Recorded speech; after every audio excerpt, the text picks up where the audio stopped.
This is the third video where we'll dive into Scope 3 emissions. Today is focused on how you get suppliers and customers on board in order to get the primary data for your Scope 3 calculations. By the end of this series, you'll know the key levers you can pull in your supply chain and, most importantly, what not to do. I'm Ashley Olson, the founder of Evolveable Consulting, and we provide sustainability and circular solutions to companies around the world. If you're looking for strategies to understand and influence your value chain emissions, you'll love this series, so keep on watching. So prior to engaging your supply chain, it is critical you know where your companies sit in the value chain and how big a player you are. In the previous video, we covered how a materiality assessment can help narrow down where you need to focus, as it can be highly resource intensive. You need to develop a supplier engagement strategy relevant to the context of your organization. This will drive the type of approach utilized to engage your value chain. So what do you need to know? As part of the supplier engagement strategy, you need to think about what you want to get out of the engagement.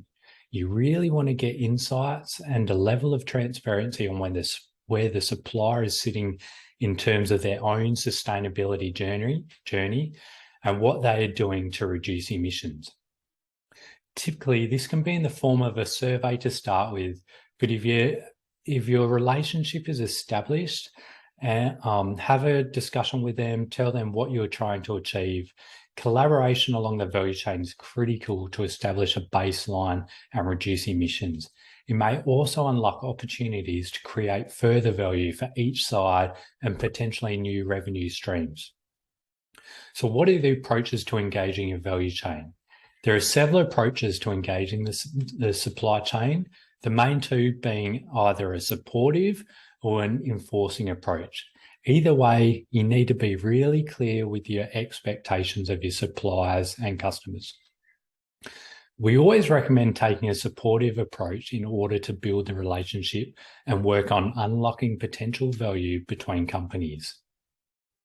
This could include guidance, capacity building, training, measuring and reporting support to help your suppliers on their sustainability journey.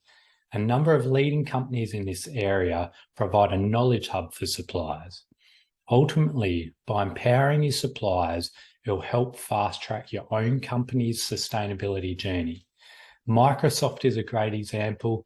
They developed a supplier portal with tools and resources to help their suppliers with transitioning their businesses. If you're a large company, you may be able to take a more enforcing approach. However, it's important that you understand the potential risks with this approach. Porsche is a good example of applying an enforcing approach, whereby they specify the requirement for its 1,300 suppliers to use 100% renewable energy in the manufacturing of their products by a certain deadline. Otherwise, they would not be eligible for contracts moving forward. You can take a more enforcing approach that can also induce competition among suppliers.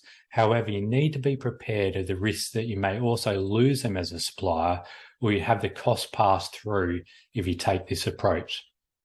If you're a small or medium company supplying a larger company with products or services, it's important you know where you sit in that value chain and the influence you have. If you're not an emission hotspot initially, you may be next in line once the first areas have been resolved. There may be increasing pressures and contractual requirements to be transparent in not only carbon emissions, but other sustainability metrics. So that wraps up today's video on supplier engagement. We covered know what you want to get out of engaging with suppliers, how to develop a targeted supplier engagement strategy, and lastly, the approach to supplier engagement. Contracts will become important, but this is what we'll cover in the next video. If you like this video, make sure to follow us on LinkedIn right now so you don't miss the future parts of this series. If you want assistance with supplier engagement, please reach out to us through LinkedIn or head over to evolveable.com. Now, I want to turn it over to you. What challenges have you faced in engaging suppliers? Let us know by leaving a comment below. Thank you.